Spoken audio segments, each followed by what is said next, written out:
Brought to you by 1AAuto.com, your source for quality replacement parts and the best service on the internet. Hi, I'm Mike Green. I'm one of the owners of 1A Auto. I want to help you save time and money repairing and maintaining your vehicle. I'm going to use my 20+ years experience restoring and repairing cars and trucks like this to show you the correct way to install parts from 1AAuto.com. The right parts installed correctly. That's going to save you time and money. Thank you, and enjoy the video. In this video, we're going to show you how to remove and replace the radiator overflow bottle on this 2001 Ford Taurus. Same as any 2000 to 2006 with the V6. Tools you'll need: 10mm socket and ratchet, pair of large slip joint pliers, a catch pan.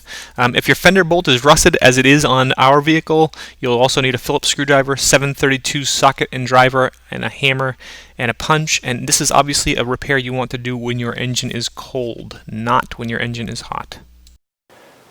So this is your radiator overflow bottle, and it's a pretty simple operation. You're going to remove two bolts, 10mm, one that's right here, and then one that's right over here. Okay, and then you're going to disconnect three hoses. One here, here, and one way down in here. And the hose disconnect is pretty easy. You want a pair of pliers.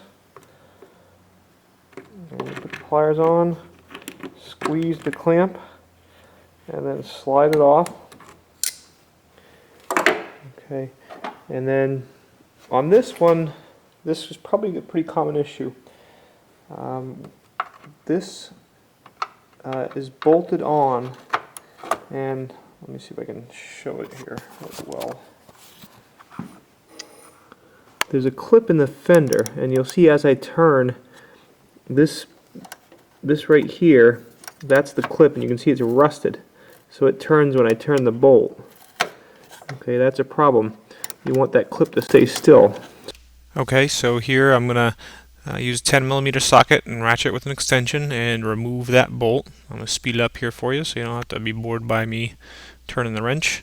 And then I'm also going to speed through using the pliers and removing the two upper hoses. And I use a screwdriver to help me out a little bit. Probably didn't need to though.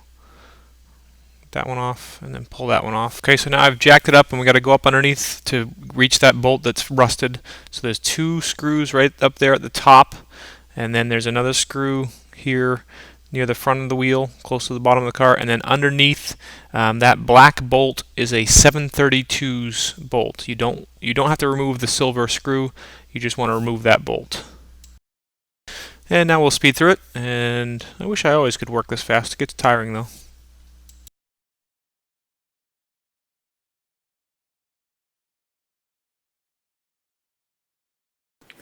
Okay, and the last thing you have to do is there's a plug right back here. I got a special pair of pliers that makes it easy, but any pair of pliers will get this out. Pull that plug out. Now, this piece in the fender will slide down.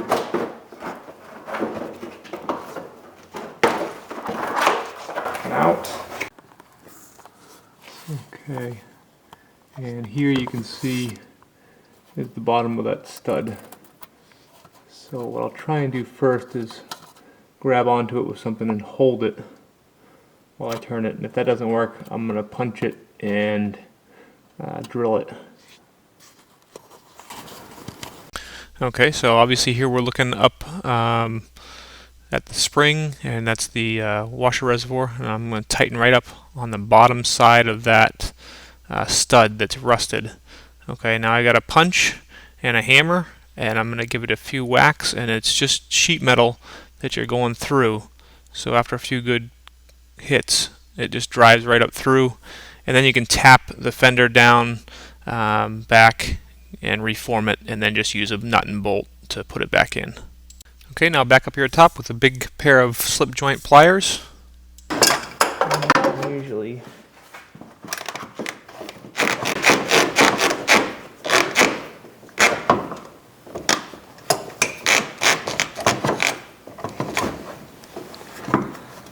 see, as I'm twisting back and forth and pulling back on the bottle, the hose is coming off.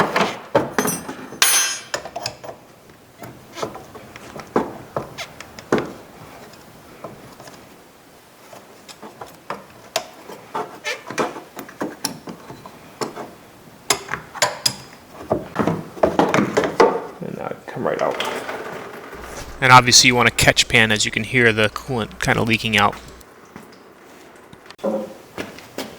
Okay, so here's the new bottle from 1A Auto. Here's the original. You can see all the connections are the same. Okay, and it has, our bottle has the reinforcements. What happens a lot of the times on these is maybe when work's being done, somebody will press on one of these and break it off. And also, this is under a lot of pressure, so it can actually expand it and crack it. This original one is fine, so I'm not a person to waste, so I'll put it back into the car. Just wanted to show you that when you buy it from 1A Auto, it's going to go in just like the original. Okay, so now set your radiator bottle back down in and marry up that fitting on the bottom with the hose. And now I'll use my big pliers again. Grab onto that hose, push the bottle against it, and work the hose on there. And then once I got it on a little bit, I just reach down in there with my hand, grab hold of it, and really push it together. Okay, shake it around, twist it a little bit, and then grab the pliers again and get hold of the clamp. Spread the clamp open, or whatever, squeeze it shut, which spreads it open, and get the clamp on there. Now hook it into the side, into its little clip, and get that 10mm bolt from the side started. And I'll speed up, tighten it up here.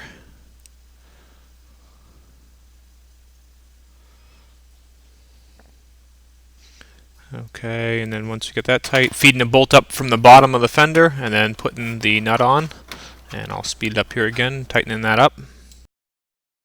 Okay, and kind of speed through, putting those other two hoses back on. Okay, just a quick shot from underneath. You can see my nice new bolt up through the fender. Okay, and now we're gonna just kind of speed through, putting that inner fender trim back in. You put it up in there, put your pin in that holds it, and then you can put your, I think, what is it, 3 Phillips screws back on, and then the little 732 bolt that's up and underneath. And then once you get that, you should be all set.